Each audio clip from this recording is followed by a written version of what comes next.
You're listening to the Common Descent Podcast.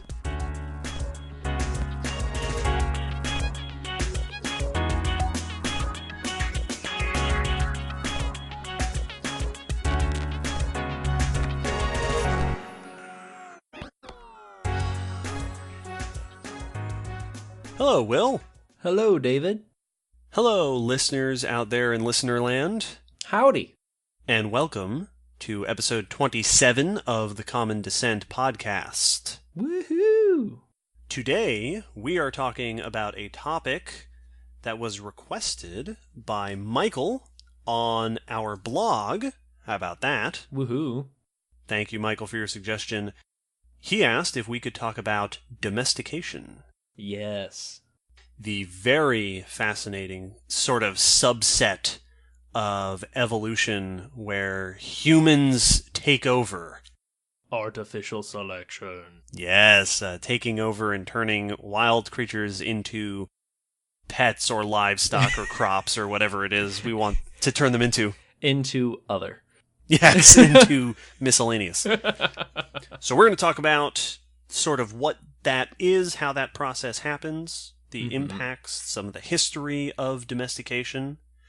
But before we get to that, there was a quick announcement to make, because as regular listeners will know, if you are a patron and your patronage is of a certain level, we say your name on the podcast.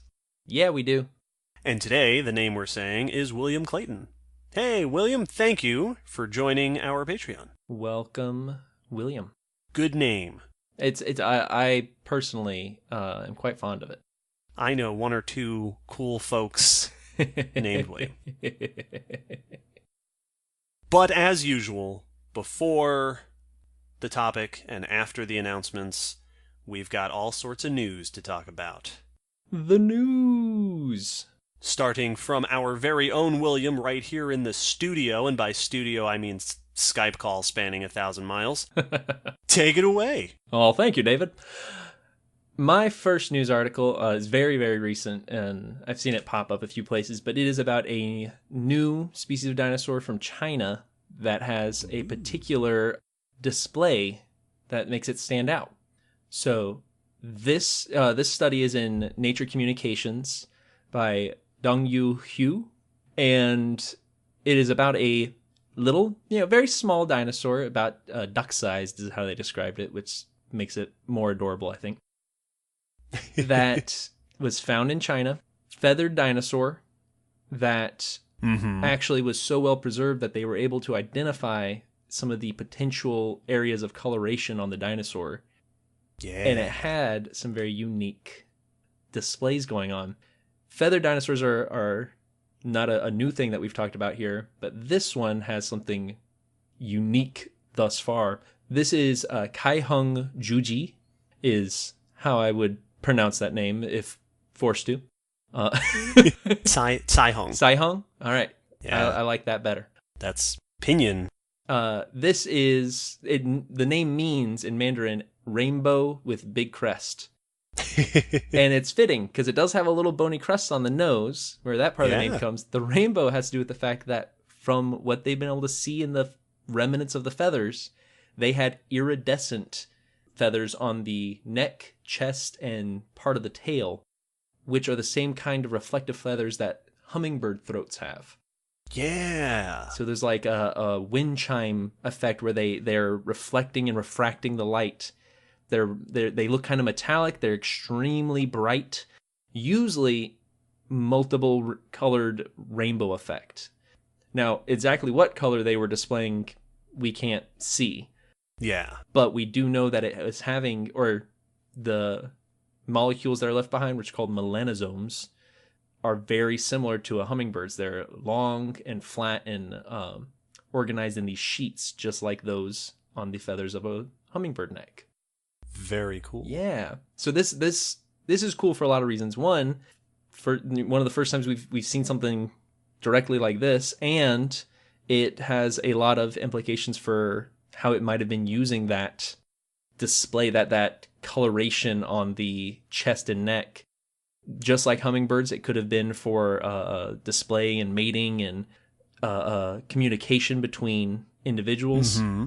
It also has other interesting feathers because it has asymmetrical feathers, which are the same as flight feathers, on the tail. Yeah. Which is neat. It has other feathers around the body that are the same as flight feathers. It's not likely that it could fly, but maybe have glided.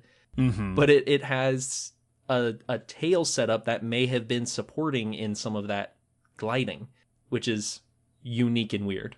Yeah, that it's got an array of those characteristics of aerodynamic feathers Mm-hmm. plus display features, and even that iridescence has been seen elsewhere. Yeah. And so these are. It's funny, if this dinosaur had been discovered 15 or 20 years ago, it would have been insane. Yeah. It's But really now cool. this is just starting to be expected. Now, the neat thing with this one is it is the oldest to have at least the asymmetrical feathers of all specimens found to date, which is very cool. Ooh, Yeah. that is very cool. So, yeah. Cool little pretty dinosaur. Good stuff. Hey, speaking of pretty flying ancient things, let's talk about butterflies. Butterflies. So, my first news piece today is about the earliest fossil evidence of insects of the order Lepidoptera. And any entomologists out there will recognize Lepidoptera as the order that includes butterflies and moths. Yeah. So, a group of researchers who published this, this is Timo van Eldijk et al. In the journal Science Advances, were drilling for pollen in Germany. And when they were looking through the samples that they were getting, searching through the microscope samples, they found these tiny little scales. Because, again, entomologists may know that butterflies and moths, they have scales covering their wings. Yeah. And these are, that's cool to begin with, as you found neat scales from butterflies and moths. The age makes them interesting, because these are from right around the Triassic-Jurassic boundary, around 200 million years ago. And there is a diversity of the scales, which suggests that there was a diverse population of these insects at that time. And the structure of the scales, they're hollow. Ooh. And hollow scales are known mostly, perhaps exclusively or almost exclusively, in living lepidopterans that have a sucking proboscis. Interesting.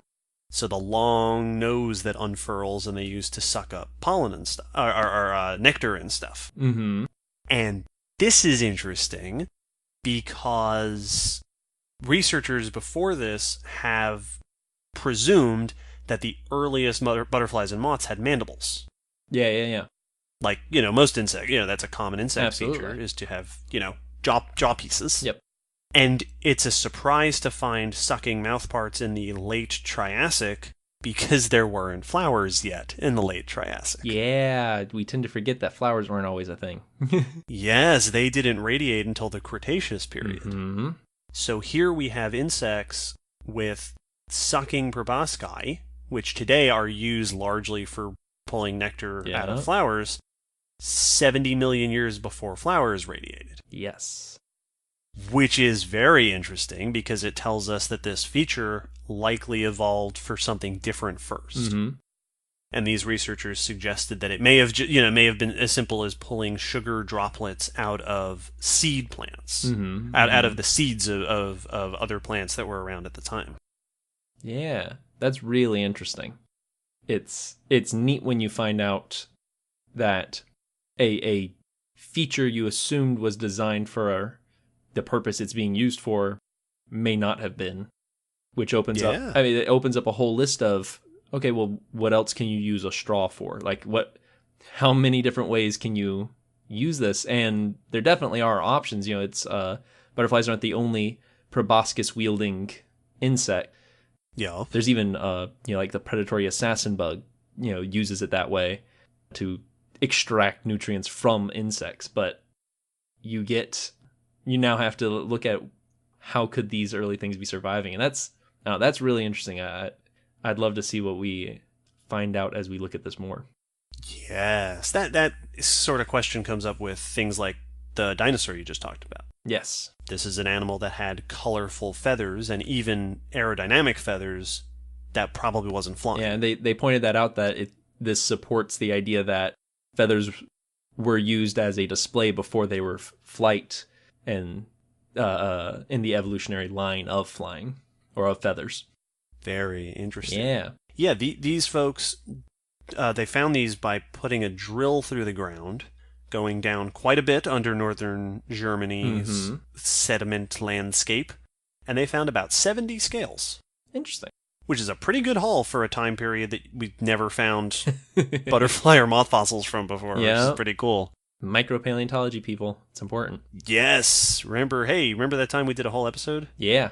About micropaleontology, episode 22? For such a small thing, it's a big deal. Sure is. Speaking of big awesome things now, from the tiny awesome thing, I would like to talk about tail clubs. Oh, I'm always up for a good chat about tail clubs. Yes, the thagomizers, as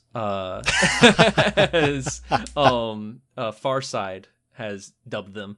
I believe thagomizer is specifically a stegosaur tail.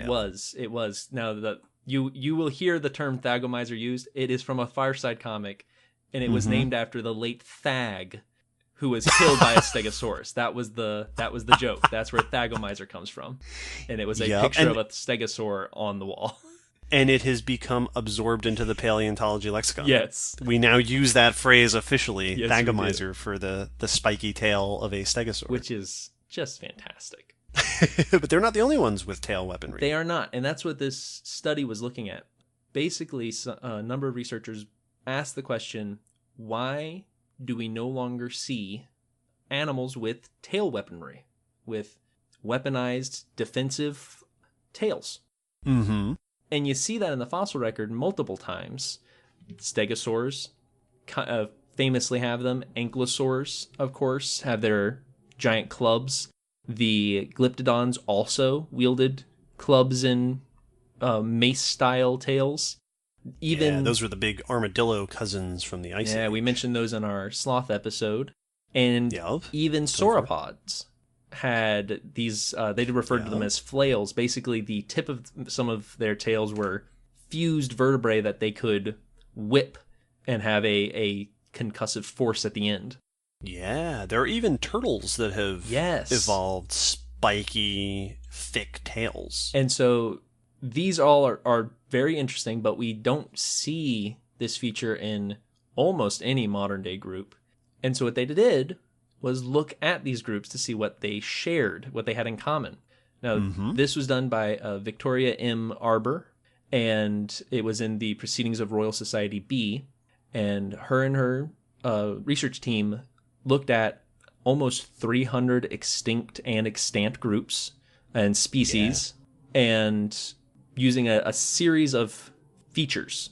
Are they large? Are they herbivorous? Are they armored? Are they, reptile, mammal? All of these different things. They plugged the features for each specimen into a computer program, and it basically correlated the ones that were found in common with those club-tailed or those weaponized-tailed groups.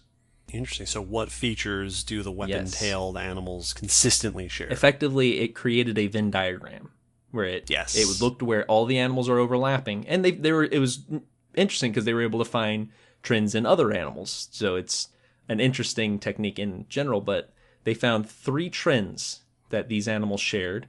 The first was being large, at least larger than, they said, goat-sized, like mountain goat-sized. So that size, big animal. Big animal. Herbivorous, so you're a plant eater, and already having an armored body. That one is interesting. That's the most interesting one to me. That's really interesting. And so these are the 3 things that the groups that created these weaponized tails in the past shared.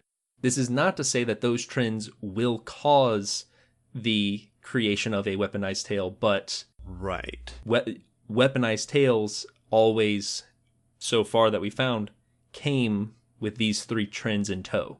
Interesting. So those might be prerequisites. Yeah, exactly. For developing a weaponized tail. Which is... Or at least a tail with weaponry, sort of on it. Which is, it's a really interesting question, because now we can look at the modern animals and see which groups, share any of those trends.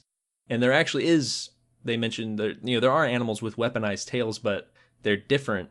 Porcupines have quills on the tail, but those are keratin, not bony, which is True. Sets them apart. Even things like pangolins and armadillos have armor on the tail, but once again, that's not a bony protrusion from the skeleton. That's a different covering.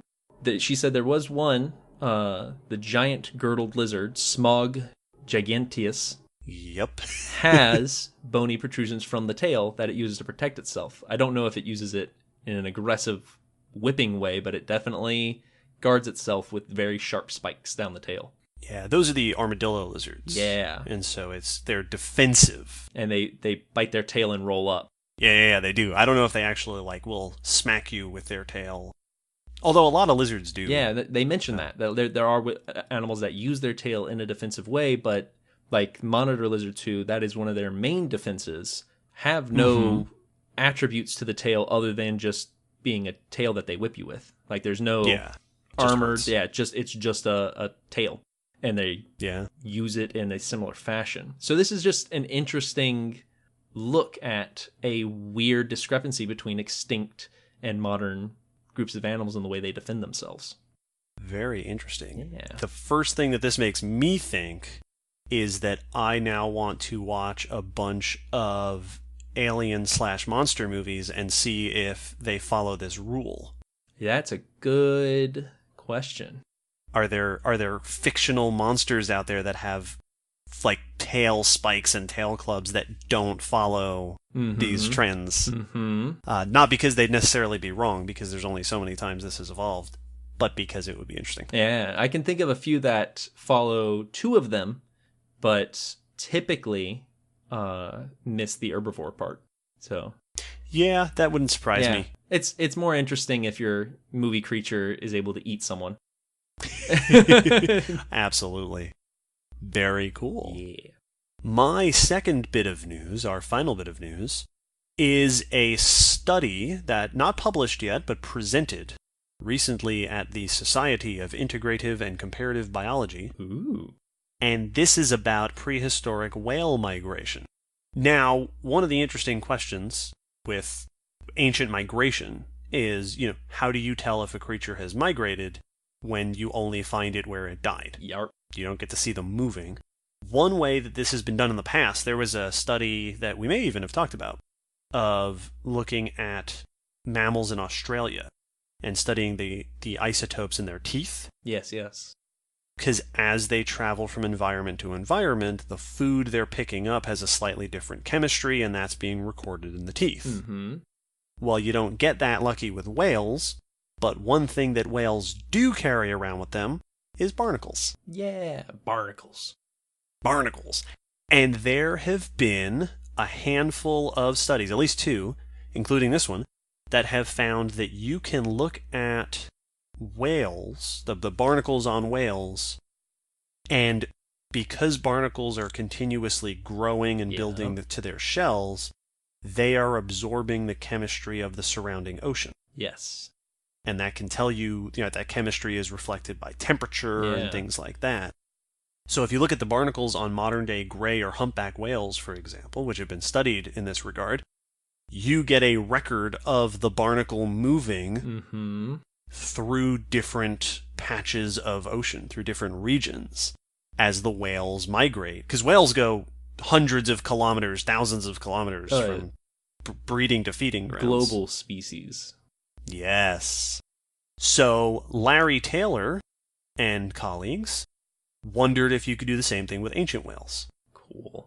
So they collected 2 species of barnacles from the Pacific coast of the Americas.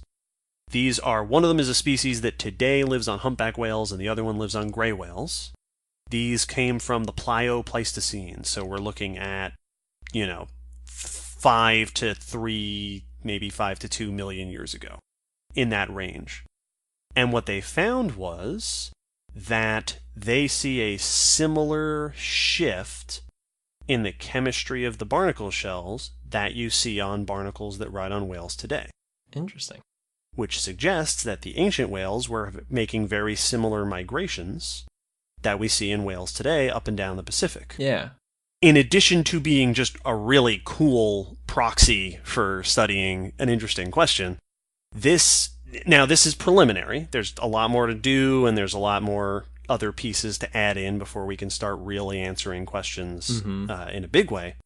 But this has the potential to not only tell us about how whales were, were they doing the same thing in the past, but if there were times where it changed, right? How has their migration path shifted as time has gone on, especially as climates have changed and as ocean dynamics have changed? The answer to those questions may be in the barnacles that ride on the whales. Very cool. I like this for two main reasons. I like the shelled animals often get overlooked by popular science because they're just shells, but they are really important because of their chemical makeup. Yeah, and that's a cool. This is a really cool use of that in showing that they are incorporating things from the water around them, so it majorly affects how the shell is chemically composed. Yes. It's also cool because it would be neat to see if we can correlate the migration changes with already known climatic changes. Yep. And that will be really interesting to see how they sync up, and will we notice a migration change that might reveal a climactic shift that we might not have noticed before. Stuff like that. It's a really cool opportunity. It is, and it has the potential to open up another window. Mm-hmm. Like, we can study morphology, and we can study, things about development and how animals in the past grew. Mm-hmm. But to be able to study their migration pathways it's a whole other way that we can look into their lives in the past and their environment in the past. It's a huge chunk of their behavior, and behavior is such a rare thing to truly be able to glimpse in fossil species. Yes. I also really like that this is only possible because of a symbiotic relationship. Yeah. That we're learning about whales by studying the stuff that lives on them. Yeah, their external biome. Yes. Oh, it's such, because when you're the size of a whale, you have ecosystems that live on you.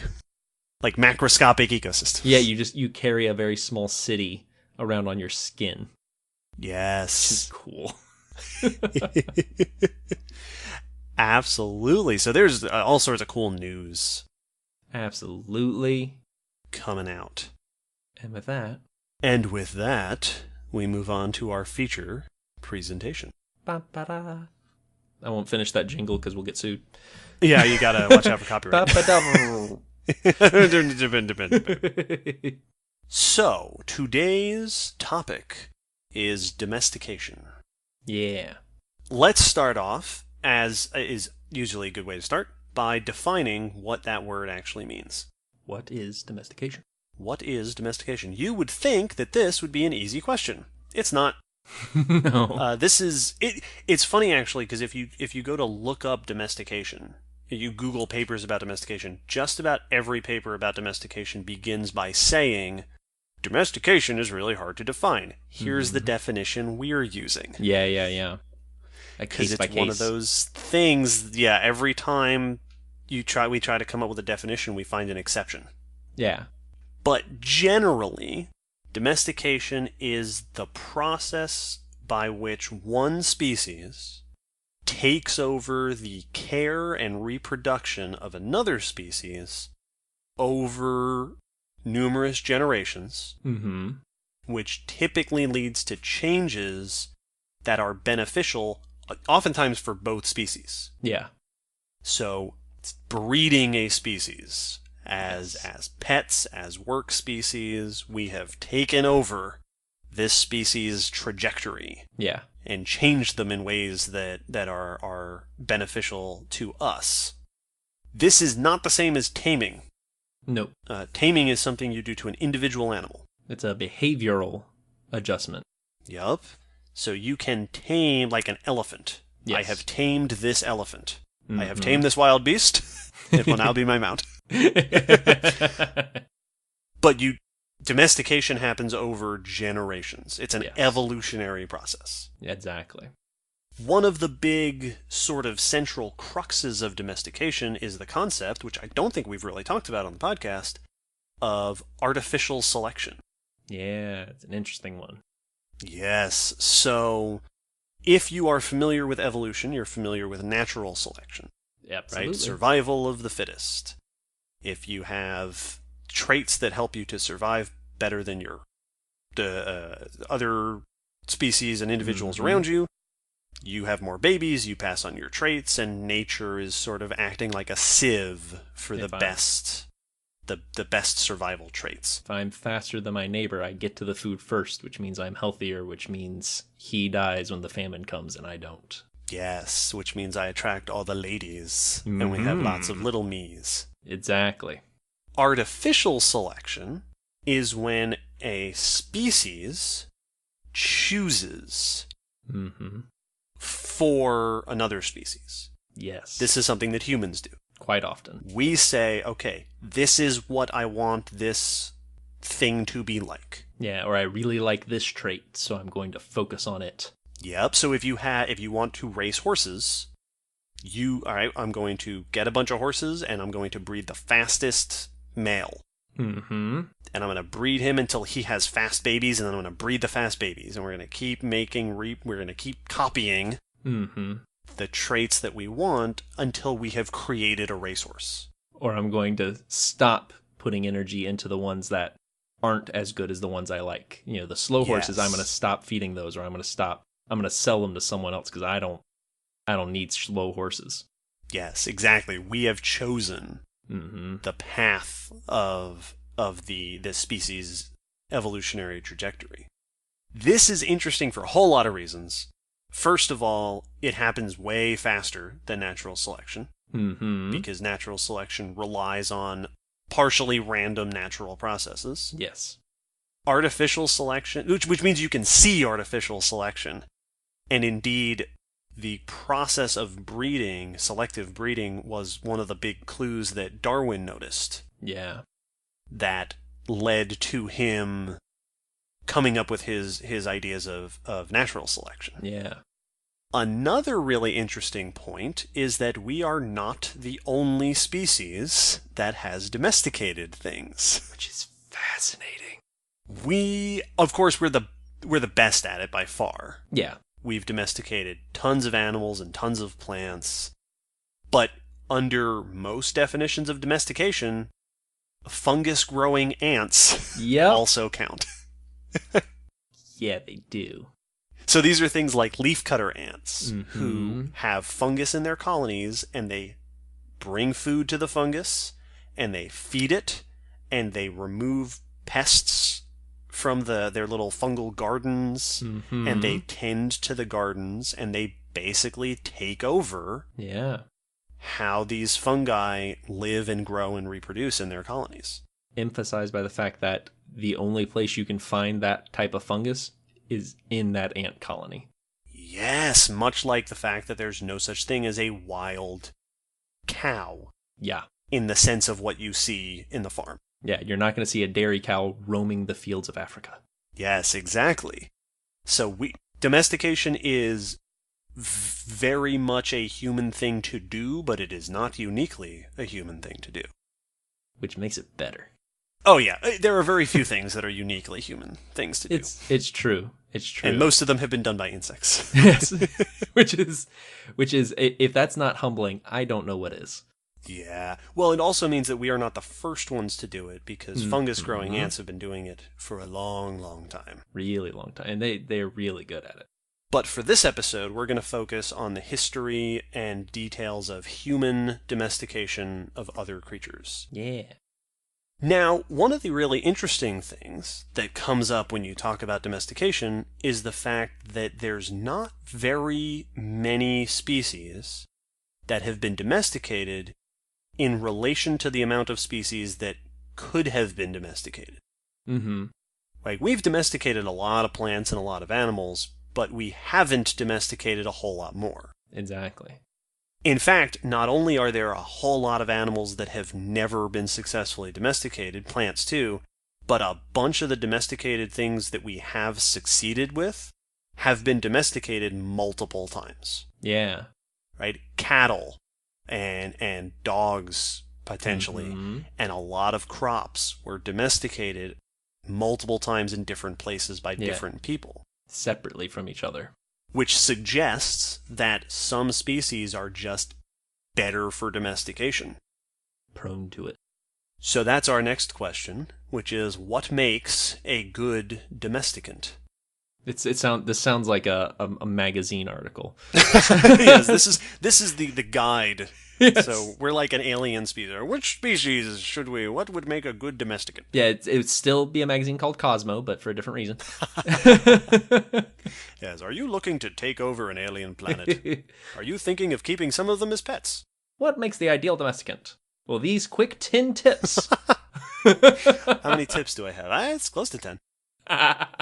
Listen up, aliens. So there are a few things that you want in a domesticated species, or in a species that you're going to domesticate in the future. Yeah. One is flexibility. Mm-hmm. A species that has a very specific diet and a very specific habitat are going to be really rough to try to domesticate. Because if you're domesticating them, you're not in their habitat, and you're not necessarily going to be able to feed them their diet if it's an animal. One of the articles that I read made the humorous note that there are no domesticated anteaters. Yeah. That's a hard animal to feed. It's kind of in the name. Yes. Species that grow and reproduce quickly. Really quick before we go ahead. move on. That first note is actually really interesting because today at work, I was talking with a coworker and preparing an activity for a class I'll be doing there, and she got into the question of why do we have birds but we're not other dinosaurs or pterosaurs, blah blah blah. And I was talking about the things we've discussed here on big and specialized animals are slower to respond than typically small generalist animals. Yep. And that goes for this as well. A generalist is able to, if you give it food and a few other basic conditions, it's good. So yeah, they're easy to care for. They're easy to care for, and they're easy to they're better at survival in general. Yes, and much the same way that slow reproducers have trouble adapting in times of change. Slow reproducers are harder to domesticate because it takes longer to get those new traits passed through. Yeah. Cows reproduce surprisingly quickly, especially compared to something like elephants, which take forever. Yeah, if the animal you're domesticating is going to outlive you, it's yes. probably going to be hard for you to... We haven't domesticated tortoises. Yes, exactly, because it would have to be a family business that you pass down through the generations. Yeah, absolutely. And we will talk about, there's something, if we have time, we will talk about the fox farm experiment. Yes. But more on that later. Species that do well in human presence. This goes for plants, especially for animals. Some species are super skittish. Deer just don't tolerate having humans around them very well, and they tend to run away. Some animals are extremely aggressive. I learned, while doing research for this, that apparently one of the big reasons, perhaps, that horses have been domesticated but zebras haven't, is that zebras are super mean. Yep. One of the articles I read said that zebras, I'm going to paraphrase because I don't have it in front of me, but zebras have a bad habit of biting their handlers and not letting go until the handler is dead. Yes, yeah. They're really, the people at the aquarium who have worked at other facilities and worked with zebras all dislike them. And one of them said that among his coworkers, they would tell people to stop being a zebra when they were being a jerk. Oh, that's fantastic. Yeah, that makes an animal hard to domesticate if it just doesn't put up with being around humans, especially if it kills constantly. Them. That's sort of an issue. It puts a kink in the relationship. Species that are are willing to breed in captivity. Certainly makes it easier. Pandas, not great. Species that have a social hierarchy in place. Yes. Is really, animals particularly in this case, is really useful because they're already accustomed to living in groups and following leaders. Yeah, following a dominant individual or, pair or whatever. So a species doesn't have to have all those things to be domesticated, but they certainly help. And one other thing that's interesting to think about is that it's helpful if your domesticant, if your potential domesticant, has easily exploitable mutations. Yeah. And an example that I came across was plant toxicity. There are some lots of plants are toxic, and obviously if you're breeding it to eat it, you don't want that. Yarp. In some plants, their toxicness is controlled by one part of the genome. Yeah. So it only takes a single mutation to turn their toxic on and off. Yeah. Which is fantastic because it means you can zero in on it and you can breed selectively for that. But in other species of plants, their toxicity might be controlled by a suite of genes all across the genome, which makes it way harder to selectively target just that trait to get rid of. It's a more complex and integrated genotype. Yes. And it's a lot like when you think of when you're in bio class and you learn about the early experiments with pea plants and fruit flies. Yeah. Right? The simplest mutations are the easiest to test for because it's one simple change and you can select for that very quickly. It makes me think of the difference between having a user-friendly like menu and having to go into the code of a program to fix settings. Like if you can just click, autocorrect on and off, or if you have to like go in and type in off, it's much more difficult. You want your domesticated species to have a good UI. Yes. Once species have been taken under the domestication wing, so to speak, there are a handful of changes that tend to happen across the board. So, all domesticated, when you compare a domesticated species or a domesticated breed or, species concept, we'll talk about that some other time. Yeah. They're always different, right? Dogs are not quite like wolves. And domesticated chickens are not quite like wild jungle fowl that are their closest relatives and ancestors. The changes occur, obviously, and part of it is because there's new pressures on them. Humans are now saying, we want this. This is what we're selecting for. But also because they've lost pressures. They've lost the environment in the wild that would favor certain traits. Right? In the wild, things like being able to avoid predators and find your own food are extremely important. But if you're living on a farm and humans are taking care of you all the time, there's no need for that to be a priority evolutionarily. Yes. So you get changes to their genetics, changes to their physical appearance, changes to their behavior in the case of animals. Some common changes. Animals, across the board, they tend to be more docile. In domesticated breeds, they're much more used to being around people. You tend to see smaller brains and less acute senses. Yeah. There's also something that is sometimes referred to as mammal domestication syndrome. And you see this all across the board. Floppy ears.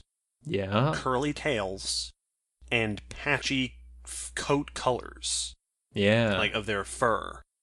For some reason, those show up over and over and over again in different species of domesticated animals. It's surprising that there is a trend that is not necessarily on purpose. Yes. Well, and once again, if we have time before the end of the episode, we will talk about the fox farm experiment. Absolutely. It's because a lot of these you expect. the more docile and comfortable people. Well, of course, if I'm wanting to, build my own animal, I'm not going to make it hate me. Oh, so yeah. I'm gonna focus on the ones that are more friendly. But then some of those others, are interesting side effects. The smaller brain is especially intriguing. Yeah, there's a lot of interesting implications to that. Yes, there is. Another one that you see this in dogs and also in pigs. They have shorter snouts. Interesting. Which is interesting. Yeah. And the changes that come along with domestication are sometimes also decidedly negative. Yes. Inside those shorter snouts, dog teeth tend to be all wonky. Mm-hmm. If you ever get the chance, I'll see if I can find a picture for the blog post.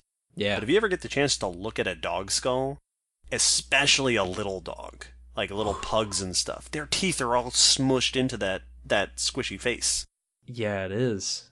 And a lot of dogs, if you have dogs, and I'm sure a lot of our listeners do, different breeds of dogs tend to have breathing issues or back problems. Or I think greyhounds have a lot of hip issues because we're not selecting for solutions to the problems that we're causing by selecting for other things. We're not selecting for health necessarily, but function. Yes.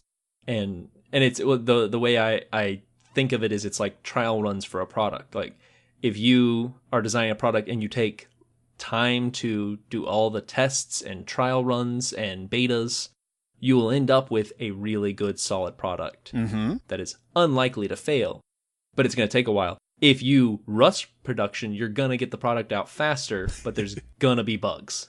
And there's going to be somewhere. Artificial selection is rush production. Exactly. That's what it is. You can do it faster. You can get it exactly what you're needing right away, but it's going to drown in its own slobber. Yeah. It's going to. Yeah, so you end up with these side effects. Mm-hmm. In terms of plants, because arguably the more important half of the domestication coin. Yeah. And we'll talk about that in a little bit. The changes you tend to see in domesticated plants compared to their wild relatives, they tend to grow faster, which actually you also see in animals. They tend to grow and reproduce quickly. Domesticated plants tend to have larger seeds and fruit. They tend to have less bitter or toxic compounds.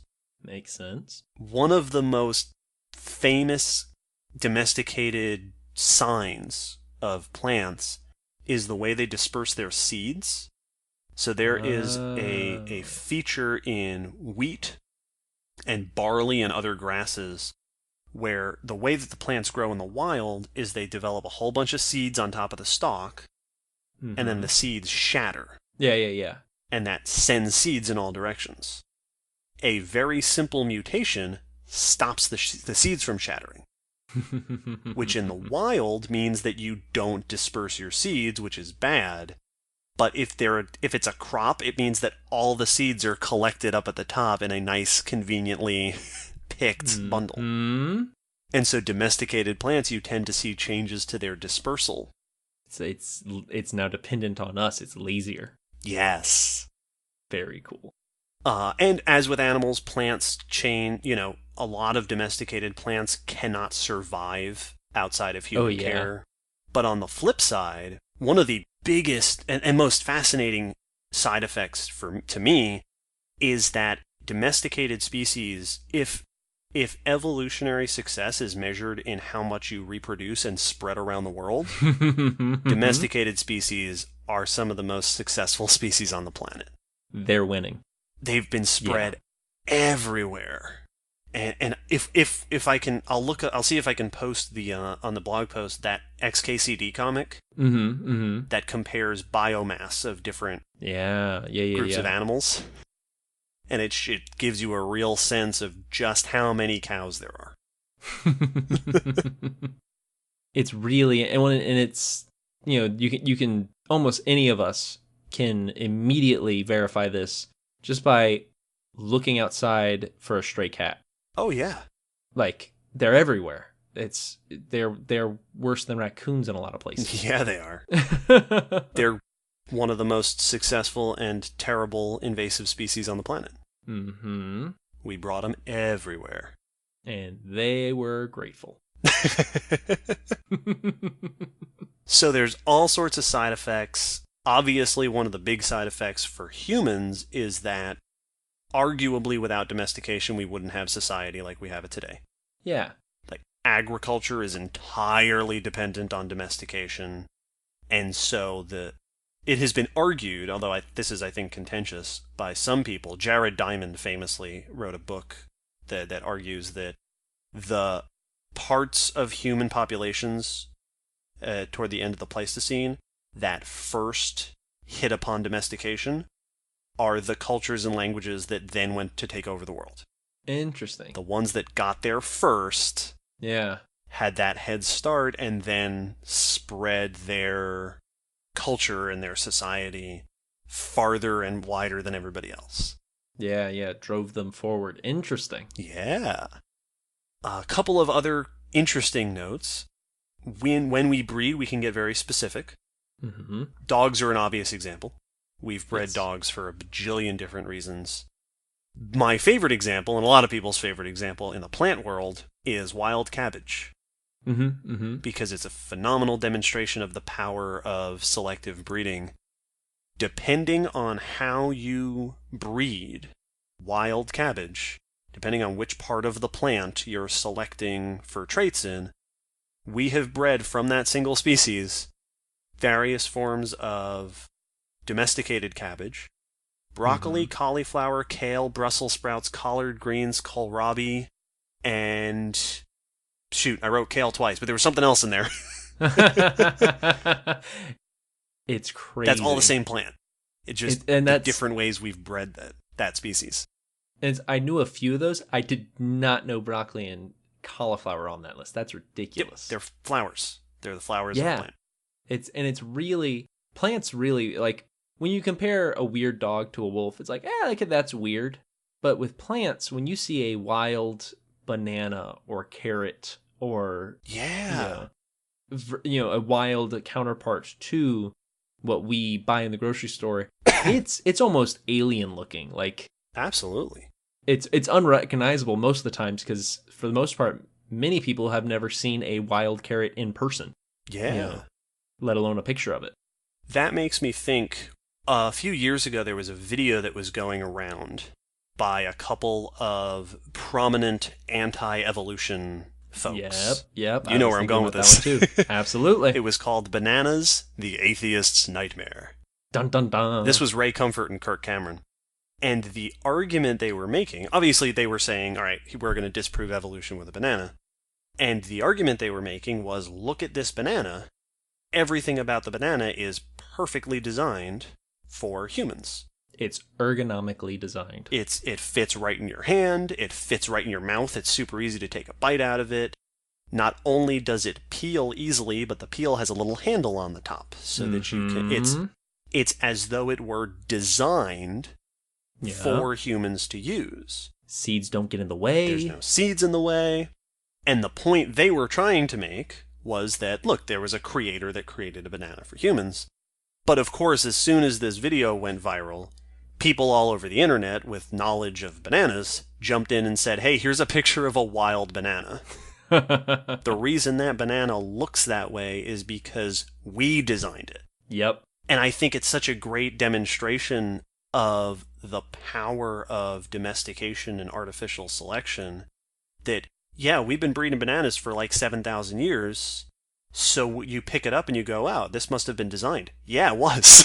We did. We designed that. Semi-intelligent design. Yes. You find a wild banana. Again, I'll see if I can get a picture. Absolutely. Side by side. Wild bananas don't look appealing at all. No. That wasn't a pun. I didn't mean to do that. I was going to say.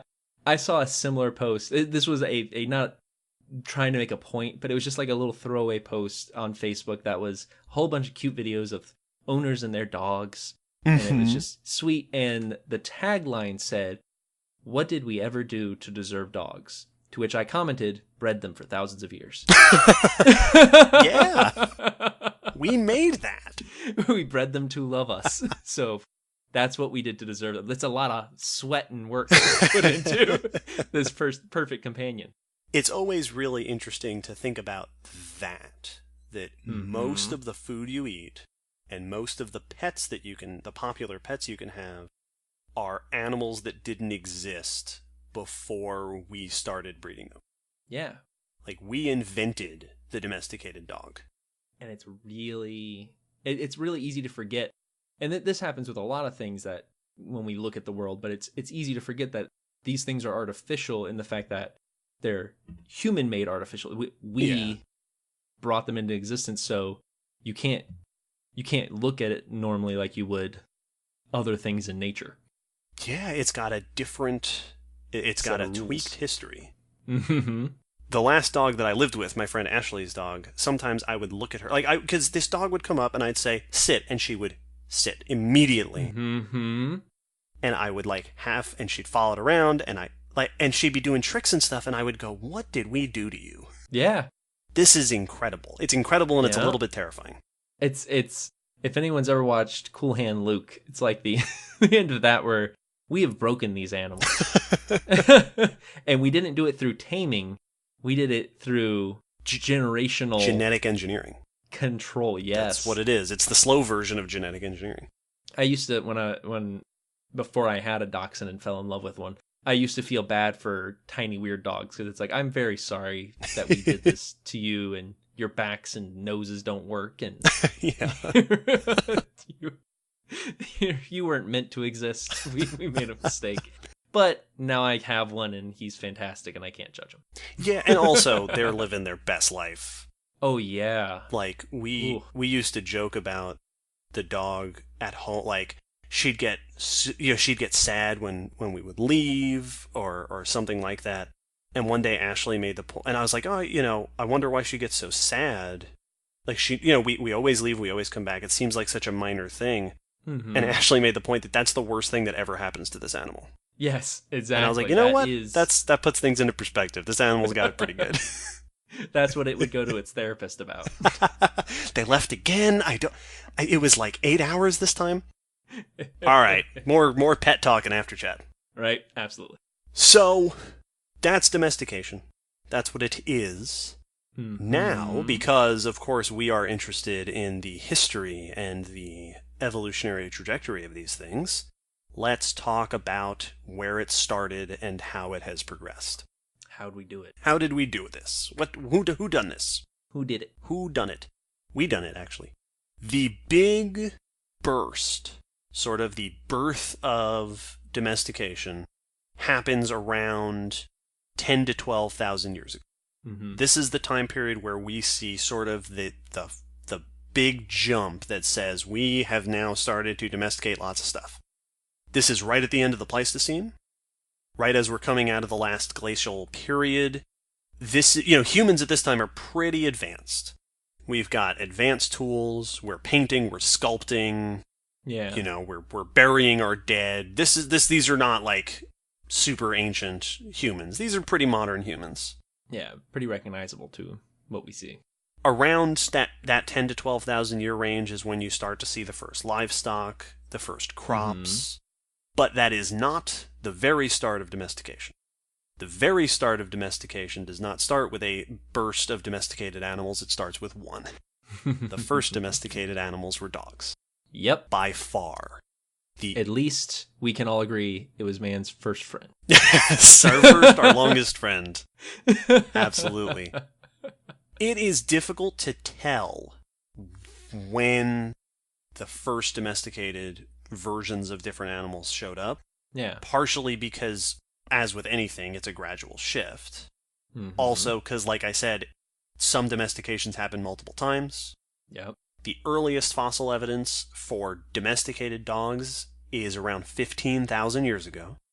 But there's argued evidence that goes back to 20,000, 30,000, maybe even earlier. So we've been domesticating dogs for a long, long time. Yeah. We domesticated them from not quite gray wolves, but ancestors very much like modern-day gray wolves. Yeah. And this brings up the big question, my favorite question of this, which is, how does domestication start? Yeah.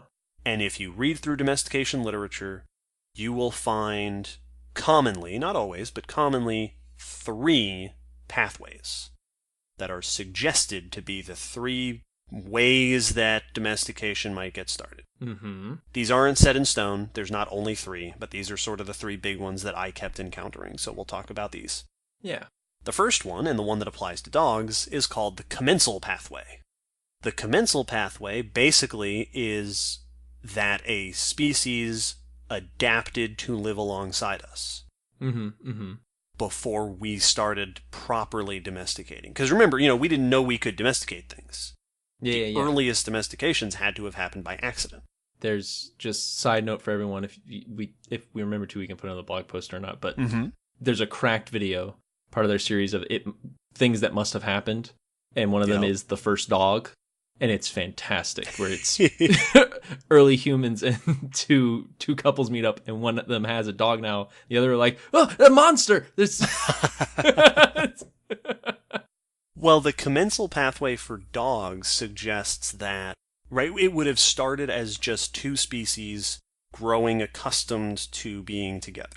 So if you think about, gazelles will hang out near giraffes, because giraffes can spot predators coming.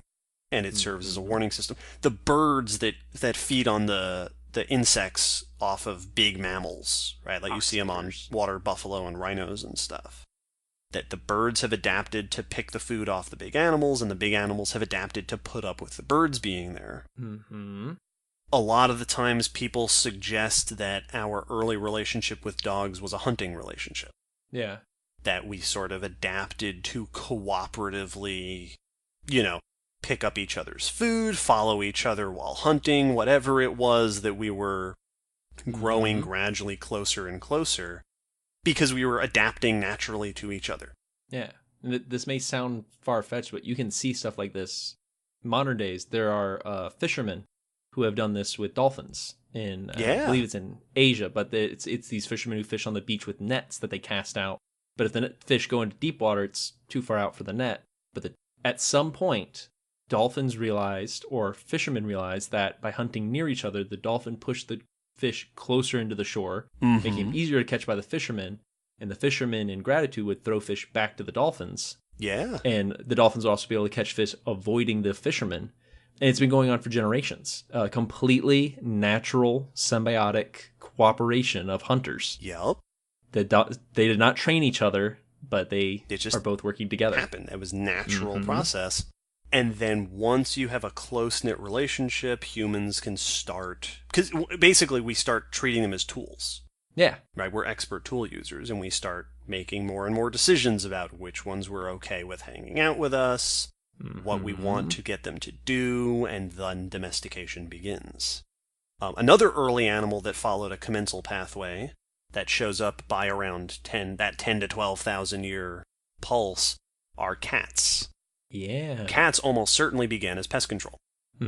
Human settlements attract mice and little things like that. Cats are great to have around for catching those things. It works out for both parties. And then cats are also adorable. Yeah. So they're entertaining. It's not difficult to imagine humans taking in a lost kitten or leaving food out for cats intentionally. Yeah. As we gradually grow and then of course building religions around them eventually. Yes,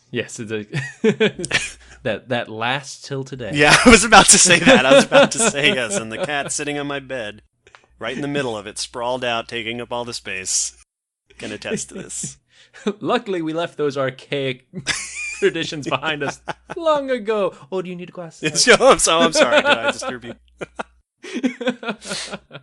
So dogs came first, and then once you get into that 10 to 12,000 year range, you start to see the big deal prey animals. Yeah. Cattle, pigs, goats, and sheep all show up at various places across Asia. These would have followed a different path. The second pathway, which is known as the prey pathway. Basically, these were animals that we were hunting. Yeah. And the prey pathway to domestication suggests that it would have started as just us getting more and more efficient at hunting these animals until we were managing them. So there is evidence, for example, with early cattle, early cow ancestors, sort of pre-domesticated, Bovids. early domesticated cows, of humans intentionally killing males instead of females, Yeah. for example. Because if you kill the males, the females still get to reproduce. Also, it has the handy benefit of getting rid of the aggressive, uppity ones that make it harder for you to get in there.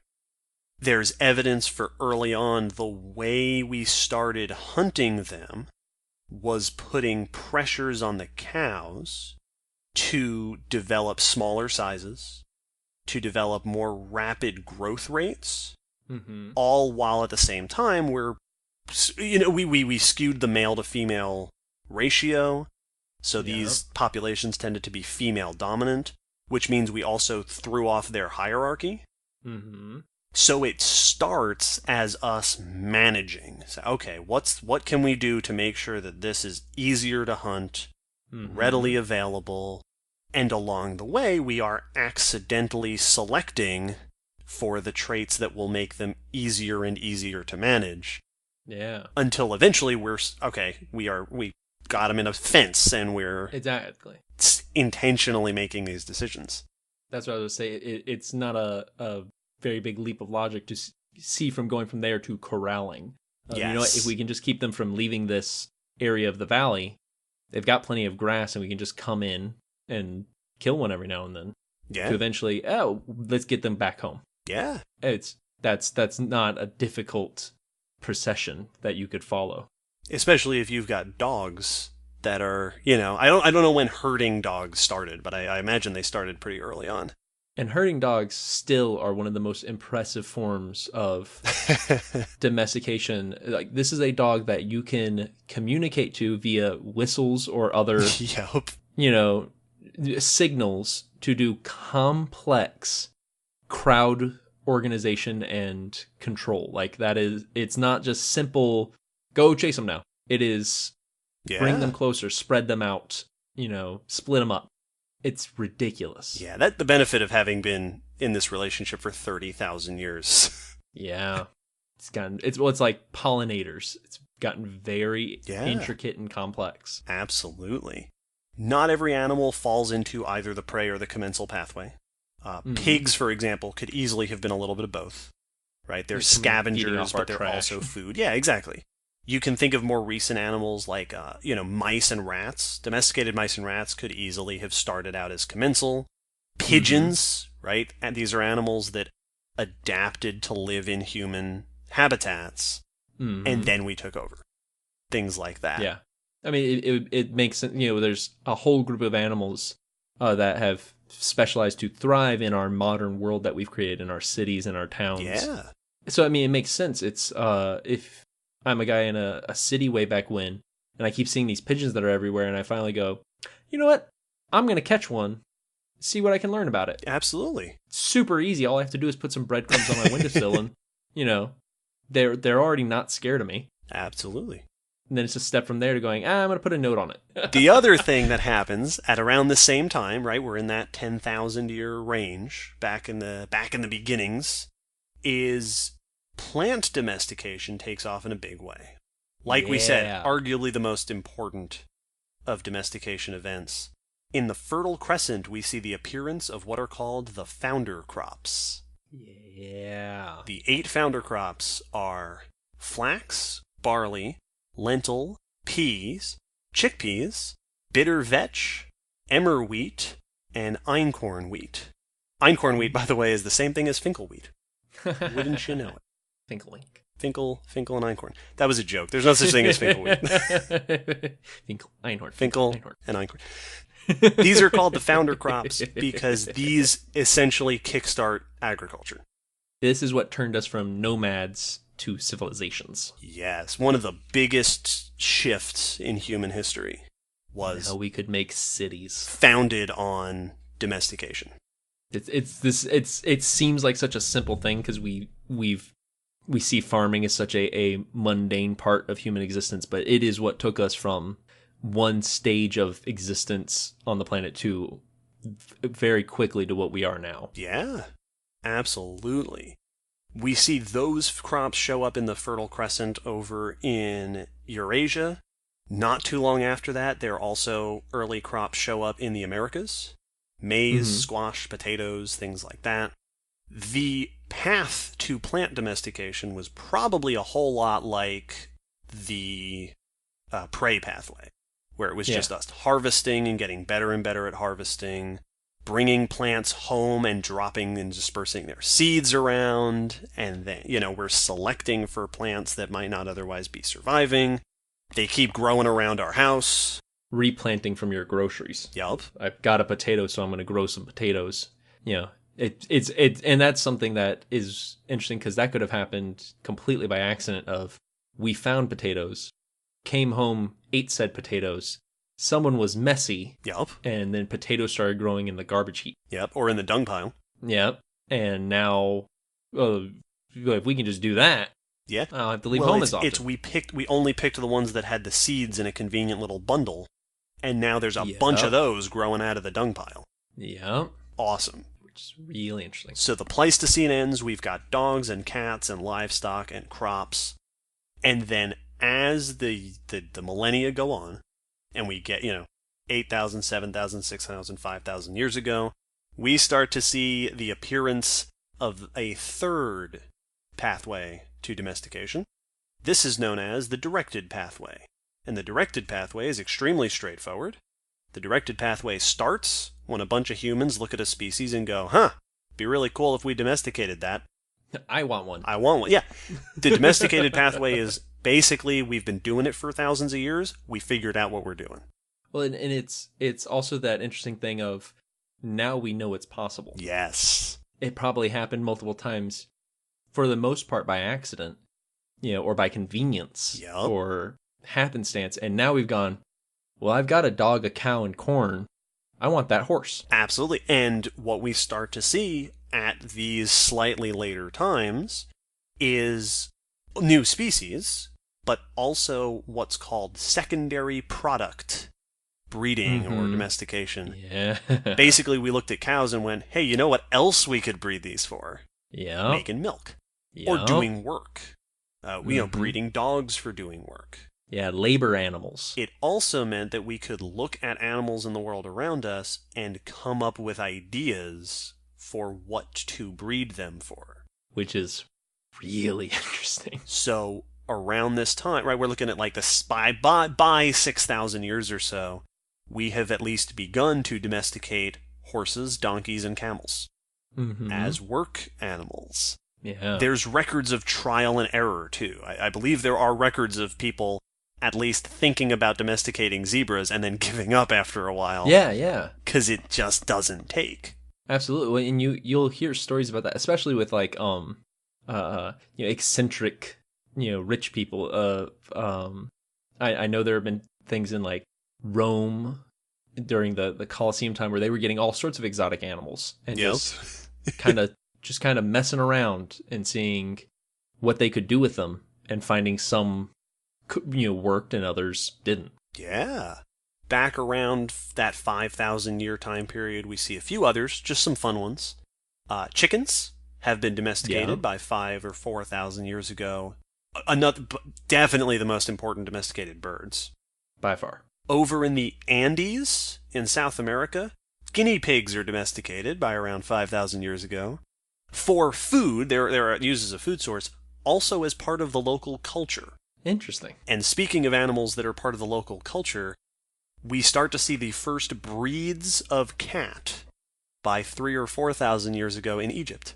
Neat. So it's not just, we've got pets, we've got food, we've got labor, but just keeping them around because they have become important. Yeah. They have a cultural significance to us, which is really interesting. And that's the one of the interesting things about domestication is it makes complete sense that we started domesticating these animals because it was beneficial to us.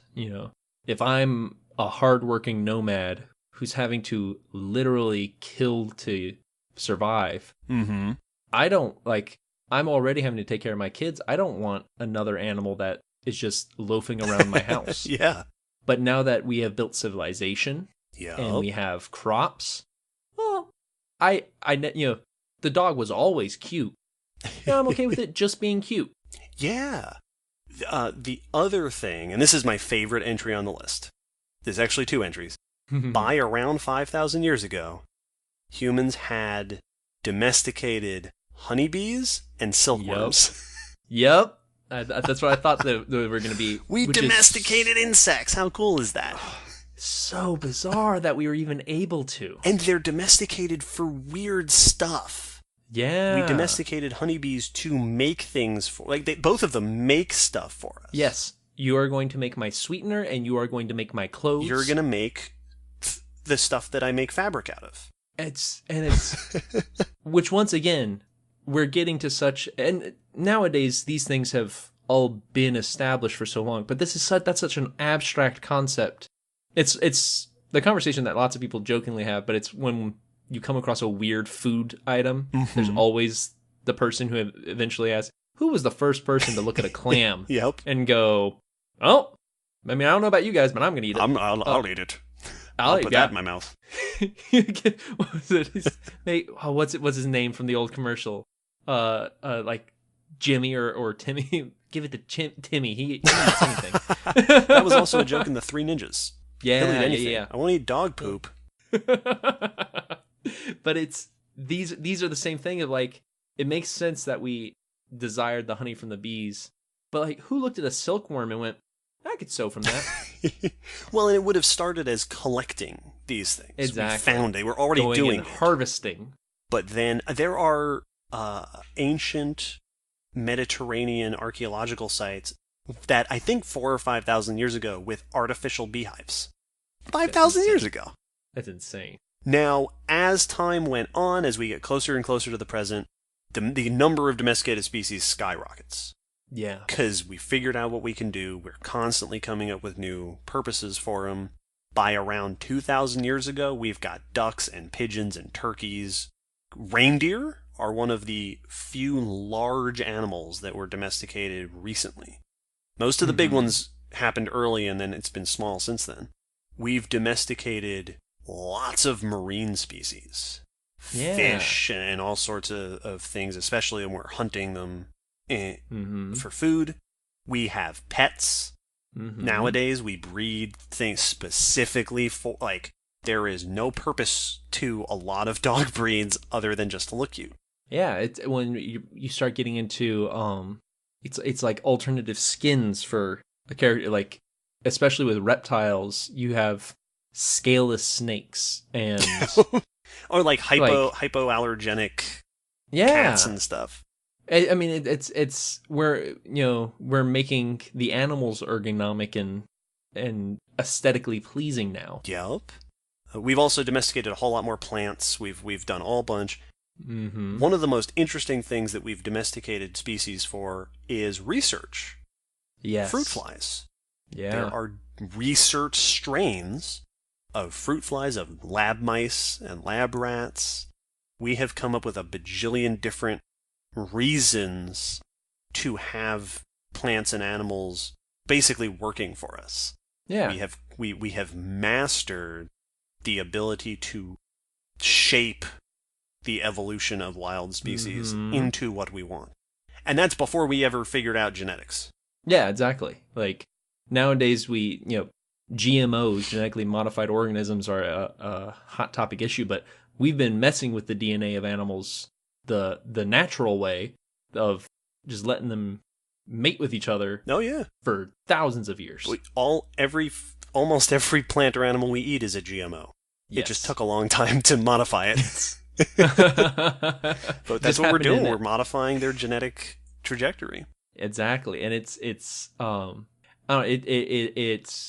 almost has like that Matrix feeling of, you start to realize that everything you're seeing is not false, but is abstract. Yeah, we made this.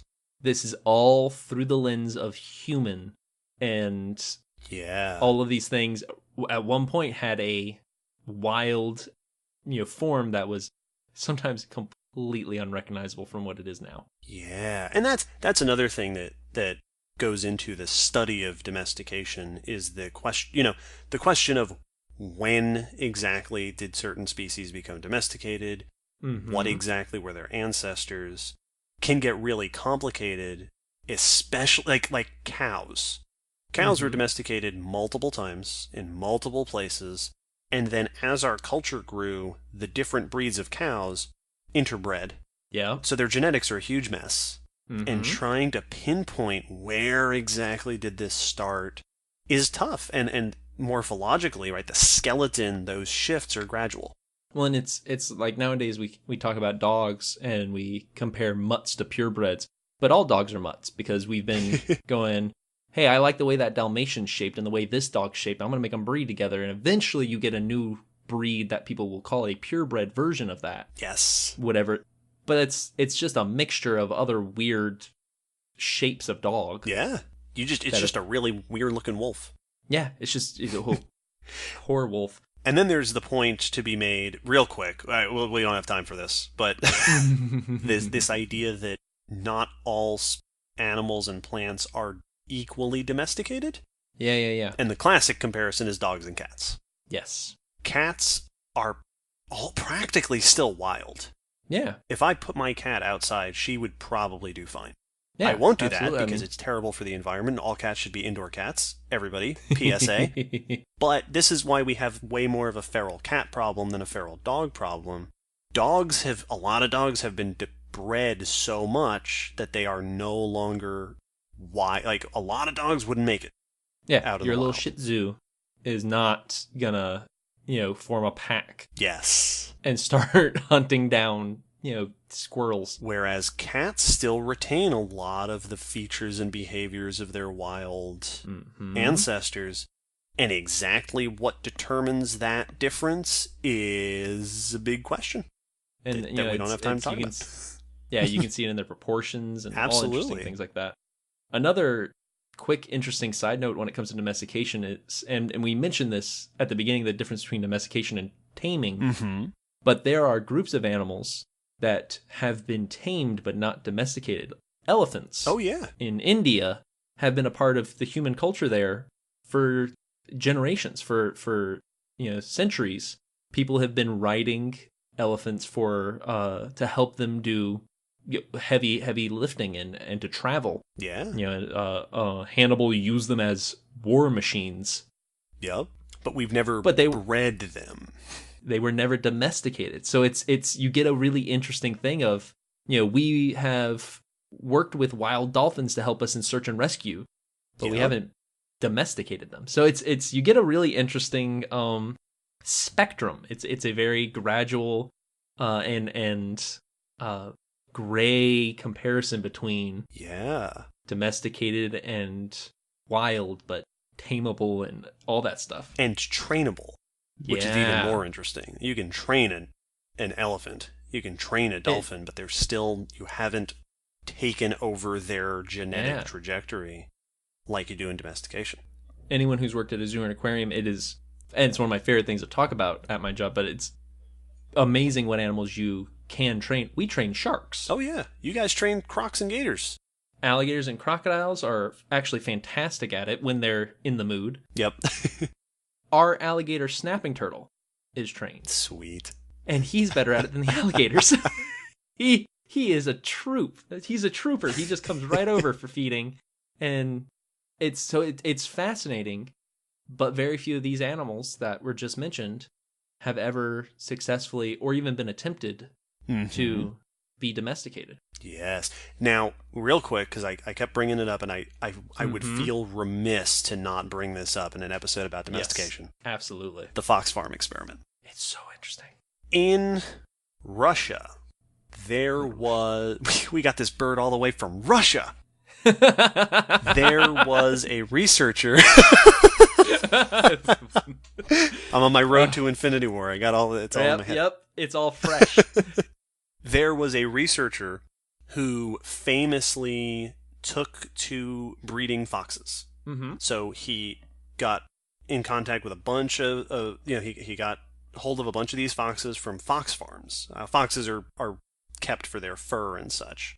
Yeah, so that they're not hunted to dangerous levels. Yes. This experiment, basically, the goal of it was what happens if we breed a wild species, more or less wild, they were farmed, but they weren't domesticated, intentionally for tameness. A controlled experiment. And so he and colleagues had these foxes, and all right, we are going to test these foxes for tameness. How are they around humans? Are they calm? Are they friendly and all that? And then every generation we're going to breed the friendliest ones. Yeah. The tamest, the nicest. And they did this for 30 or 35 generations of foxes over, I think, 40 years. Nice. And by the end of it, what they had, and there are videos of this, and we'll find them, we'll put on the blog post. It's really interesting. They created a breed of foxes that were not only very tame, affectionate, that they would walk up to the gate where the foxes were, and the foxes would run up to say hi. Their tails would wag. They would jump up on the people. They would fight each other for the affection of the humans. They turned them into dogs. Yeah. And one of the most fascinating things about this, going all the way back to the earlier part of the episode, all they were doing was breeding for behavior. Yeah, they were not looking for any other physical features. The nicest, the tamest, the friendly, that's all we're choosing for. And the foxes they ended up with had droopy ears and curly tails and mottled fur. Because for some reason, those features are carried along genetically with the processes of domestication. It's really, and there's so many things that could go with that. You know, is it just that now that selective pressures have been taken off of one attribute because they're being cared for? You know, that is the tail allowed to curl because it doesn't need to be straight? Right, you don't need camouflage anymore, so your fur can go all sorts of colors. Yeah, just the lack of pressure can allow things to kind of unravel. Or is it that we are selecting for behaviors that are genetically linked? Yes, that there's a connection somehow. Like a physical connection in the genome. Yeah, that if you change the genome for mean-friendly, it also dominoes down to mottled fur. Yeah, that those genes are maybe next to each other. Yeah. And so when they shift around, or when they're mutated, they mutate or shift together. Yeah, they affect one another, or it's who knows? It's genetics is still such a crazy maze of questions to be answered, but it's really interesting stuff. Now, the final note that I want to make about the Fox Farm experiment is that they also did it the other direction. Oh, yeah, I forgot about that. They bred a strain of foxes to be super mean. And it also succeeded, and they also saw physical changes that came along with it. Interesting. They bred, like, super puppy foxes, and then just nasty foxes that did it. Like, there are videos of them going up to the cage of one of these foxes, and it just snarls and growls the whole time. And then they eventually escape. They learn to open doors, and... Oh, actually, I'm glad you made that joke, because I had this written down. The tamed foxes, I forgot to mention this, over the years there would be escapees. And they always came back. Yeah. The tamed ones that they bred to be tamed and hyper-domesticated, if they got out, they always came back. Yeah, it's really And this was in, stuff. like, half a century. Yeah. So when you're really focusing on it... In a lifetime. It's insane how quick that can happen. Well, it used to baffle me as a little kid how... Because I'd hear about dog breeders. And when I finally learned that meant that they had dogs, you know, dozen, 40, 100, whatever it was. And they would see, you know, breed for certain traits or breed for healthiest dog, blah, blah, blah. And then, you know, have babies, wait for those babies to grow up, and then let them have babies. At first, I was like, that's going to take forever. You know, that's a ridiculous... Because I was thinking of humans, and, you know... Oh, yeah.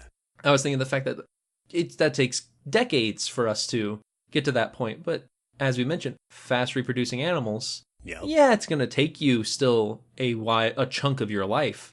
But in 40 years, you can go through more than 4 generations of dogs. Oh, absolutely. And in 40 years, you can go through like a good 20 or so. And that's really, really interesting. It's a fascinating and very complex behavior in humans to put that much time and dedicated effort into something like breeding a trait. Yes.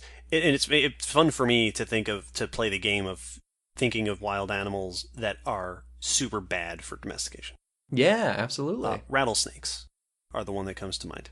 Rattlesnakes take forever to reproduce. Mm-hmm. They don't like people. Yeah. And they're super dangerous. And that's a lot of reptiles. Yeah. Are difficult for a few reasons. One, not a lot of social reptiles. That too. They have no reason to want to listen to you because typically they're not listening to anybody. No, and the ones that are social seem to be social in weirder ways. They're not social the same way that we are. Like there's evidence of potential social behavior through long distance communication or through sort of like territoriality as a social structure in things like some snakes. Mm-hmm. But they're not doing it the way that we do it. Like a cat is nice because a cat's social pretty much the same way we're social. A cat likes to cuddle. Mm-hmm. We have that in common. It's also, these are animals with extremely ingrained instincts. Because, for instance, alligators are bred for consumer purposes. There are blue alligators that have a blue tinge to them. Yeah. Snakes are purely like for aesthetics. Designer snakes are all over the place, like coloration. But the interesting thing there is that still basically act like an alligator. Yep, still act like snakes. They have no, there's no behavior for us to build off of. Like there's not really a friendly aspect to alligator behavior. So how do I make an affectionate alligator when they don't really show affection except when they're mating with each other? And that's not what I want. yeah, that's the opposite. And it's also that these are animals that are, it's hard for us to find a way to live along. These are big scaly animals with sharp teeth. Yeah. Well, and that's the other thing is that they're dangerous, and a dangerous animal is hard to domesticate. We could talk about domestication forever and ever.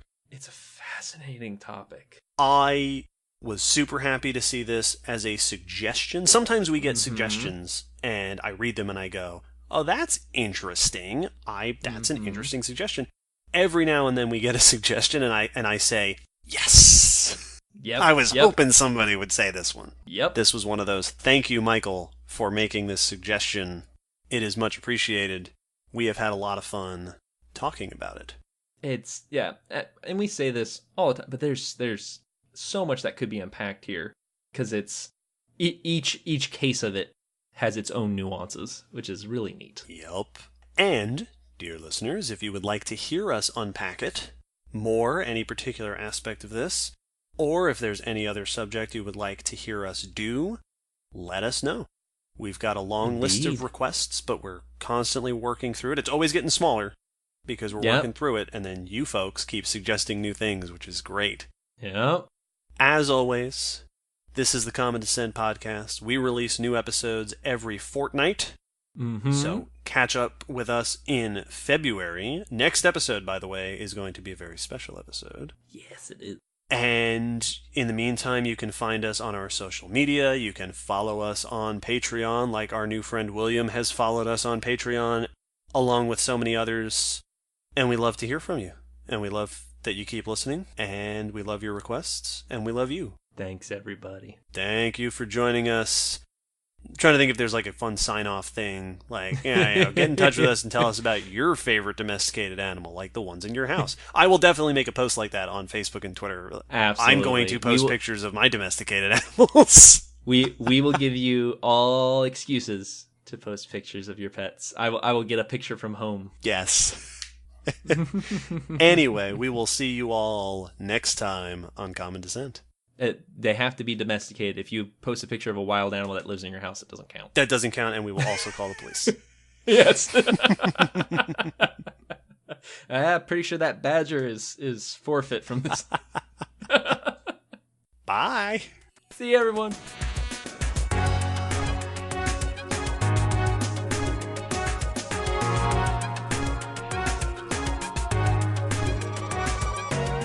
Thanks for listening to the Common Descent Podcast.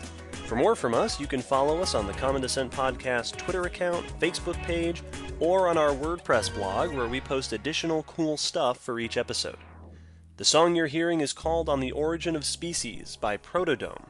You can find this and other video game remix music at ocremix.org. Thanks again for listening. We hope to see you next time.